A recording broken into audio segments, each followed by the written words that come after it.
Baiklah, di sini saya akan memperkenalkan diri terlebih dahulu. Perkenalkan, nama saya Eko Sumantari dari kelas 11 IPS 1 nomor absen 10.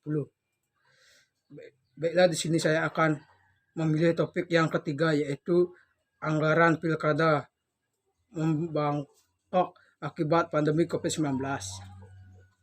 Salah satu perubahan yang disebabkan oleh pandemi COVID-19 yaitu anggaran dalam pilkada yang dibutuhkan cukup besar karena harus menerapkan protokol kesehatan untuk mencegah penyebaran COVID-19.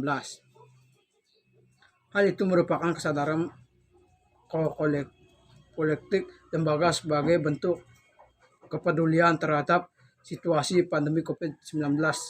Saat ini aspek pandemi ini pemerintah harus melakukan konsep lebih dalam lagi untuk mensukseskan pesta demo kreasi ini akan lebih jelas lagi. Mari kita simak video sebagai berikut. Pandemi corona tidak hanya merubah aspek gaya hidup, namun juga merubah banyak agenda. Salah satunya agenda besar Pilkada Serentak 2020. Tidak hanya waktu dan mekanisme pelaksanaan yang berubah, namun anggaran dalam pelaksanaan Pilkada 2020 juga mengalami perubahan. Untuk lebih jelasnya, berikut wawancara jurnalis Kompas TV Farida Amalia bersama dengan Ketua KPU Kabupaten Kendal Hefi Indah Oktaria. Ya saudara, pandemi corona merubah semua aspek, salah satunya yaitu aspek gelaran Pilkada Serentak 2020. Tidak hanya jadwal yang berubah, namun juga anggaran yang mengalami pembengkakan. Dan untuk lebih jelasnya langsung saja kita berbincang dengan Ketua KPU Kabupaten Kendal, Ibu Hefi Indah Oktaria. Apa kabar ini Bu Hefi? Selalu happy aja nih tiap harinya. Jumpa lagi ya. Jumpa lagi. Ya ini Bu Hefi, sayangnya Pilkada 2020 ini berubah nih, tidak seperti yang sebelumnya sempat kita obrolkan sebelumnya.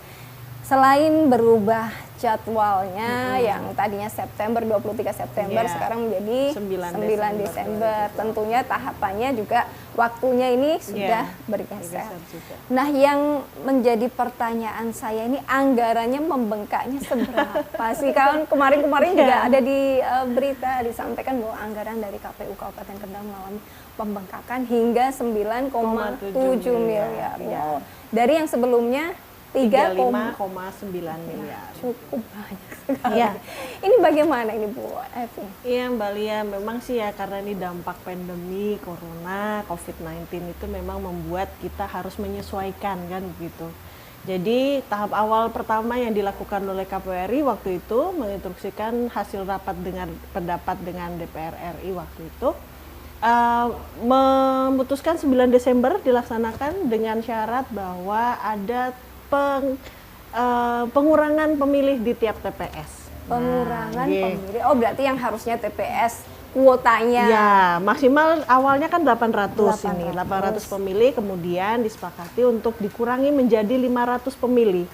Mungkin dengan maksud tidak kemudian ada kerumunan terlalu besar, waktunya juga mungkin lebih panjang kan ya. Karena kalau 800 pasti orang pengennya cepet-cepet. Nah, dengan 500 ini mungkin ada jarak yang harus disiapkan di TPS juga bisa memenuhi di 500 pemilih. Sehingga pastinya ada penambahan TPS nih. Nah, ini kan. Penambahan TPS di Kendal itu setelah kita petakan, itu kita ngadakan pemetaan TPS lagi, itu kita tambah sekitar 397 TPS. 397 dari 1.845 menjadi 2.242. Sehingga automatically ada anggaran tambahan nih. Nah, dengan akibat penambahan TPS itu, mulai dari honor, kemudian pembuatan TPS dan runtutannya kan begitu. Iya, betul. Nah, kemudian ini kita pandemi corona juga, nah gitu ya. Nah Protokol sehingga betul. Kita dituntut kemudian untuk melakukan protokol pencegahan COVID-19. Otomatis yang tadinya di anggaran sebelumnya belum ada, nah dan ini harus dianggarkan, nah begitu. Tapi KPU sudah kemudian merestrukturasi anggaran, kita menghemat karena ada kegiatan-kegiatan yang mungkin tadinya bisa dilaksanakan, misalnya untuk sosialisasi untuk masyarakat luas gitu ya, maksudnya masyarakat dengan massa yang banyak itu akhirnya tidak bisa kita lakukan. Kemudian mengurangi pertemuan-pertemuan tatap muka, bintek-bintek yang mungkin tidak memerlukan teknis begitu bisa dikurangi. Kemudian perjalanan dinas juga tidak, karena kita sudah mulai beradaptasi dengan bintek webinar gitu online begitu ya, sehingga ada anggaran-anggaran yang bisa kita hemat. Sehingga kemarin KPU sudah membahas dengan TAPD, itu kita hemat sekitar 2,1 miliar. Oh, lumayan. Ya, jadi 9,7 miliar yang kita ajukan, nah sudah dihemat dikurangi 2,1 miliar. Sehingga tinggal 7,6 miliar yang kemudian kebutuhan yang harus dipenuhi.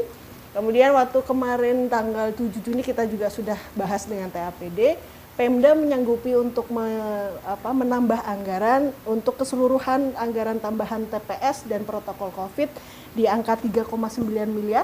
Nah, kemudian sisanya kita dimintakan oleh Pemda untuk pemenuhannya dari APBN. APBN. Oh, berarti dari Pemda sudah ada, dari APBN ini menunggu dari putusan APBN.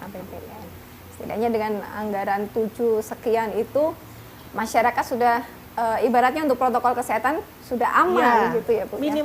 Ada masker, face shield, sarung tangan untuk petugas, terus kemudian ada hand sanitizer, disinfektan, plastik pembatas antar petugas. Nanti ada juga teman-teman dari pemilih itu kita akan bekali sarung tangan sekali pakai.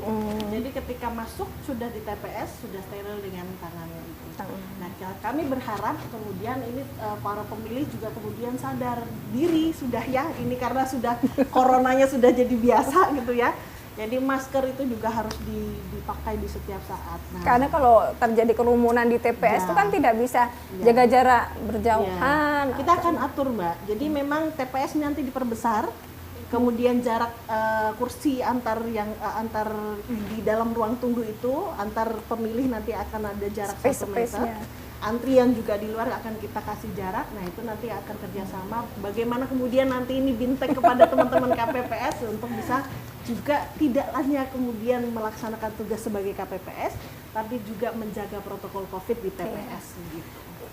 Mungkin masyarakat masih bertanya, ada yang bertanya nih Bu Evi. Kalau ini sudah disiapkan protokol kesehatan dari masker, cuci tangan, hand sanitizer, untuk alat pencoblosannya nanti apakah tetap seperti yang dulu? Ya, kalau sementara ini sih teknis yang kita buat itu masih tetap pakunya ada satu, tapi hanya ada sarung tangan tiap pemilih nanti. Tiap pemilih akan dibekali sarung tangan plastik itu dan akan melakukan pencoblosan. Setelah itu plastiknya langsung dibuang di situ. Jadi tinta pun juga sama. Tintanya biasanya kita celupin ya. Nah, itu besok kita akan pakai perantara pipet. Iya. Oke, itu yang tambah budget lagi berarti itu ya. Jadi memang protokol COVID ini yang memakan sebagian besar tambahan anggaran yang diajukan. Untuk termogan misalkan nih dalam TPS, sebelum masuk kan biasanya termogan. Kalau tiba-tiba ada yang di atas 38. Ya, dalam draft teknis yang sudah disampaikan, kita nanti akan menunggu tetap PKPU dari KPU RI, draft teknisnya seperti apa. Pasti dalam draft itu ada bilik khusus untuk pemilih yang akan disediakan. Jadi kalau 38 di atas 38 akan diarahkan ke bilik khusus yang khusus untuk mereka yang tidak bisa masuk ke TPS. Nah, itu dengan tambahan dana lagi nih, Mbak. Iya, tambah bilik satu lagi nih kayaknya. Ya, nanti akan kita tunggu PKPU teknisnya. Ya, pasti KPU RI sudah menyusun itu secara teknis disesuaikan dengan protokol COVID. Gitu. Berarti setidaknya ada petugas kesehatan juga yang stay di TPS tersebut? Mungkin kita kerjasama dengan Pemda, tapi mungkin tidak per TPS ya Mbak ya, karena TPS banyak kita banyak sekali. Tenaganya juga mungkin banyak. Mungkin bisa mengcover 2-3 TPS atau mungkin ada yang khusus daerah-daerah yang mungkin di zonanya agak rawan, itu mungkin dikonsentrasikan. Sekian penyampaian video dari saya. Saya ucapkan terima kasih.